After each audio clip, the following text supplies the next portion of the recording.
message is transmitted at the request of the United States government, along with the Davison investigation group, along with local authorities.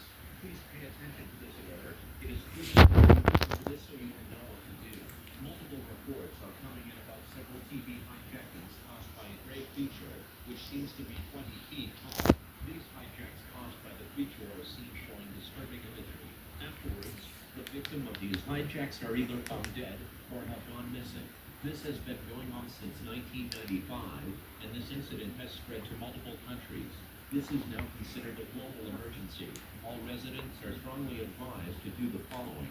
Turn off the TV whether a hijacking occurs. If you own notice a cable, you are prone to this hijacking, so it is advised you either get a different cable box or destroy the current one. If the feature is seen either on TV or in real life, call 911 and send the proof to local authorities. Make sure you report as much of the intrusion as possible. More information like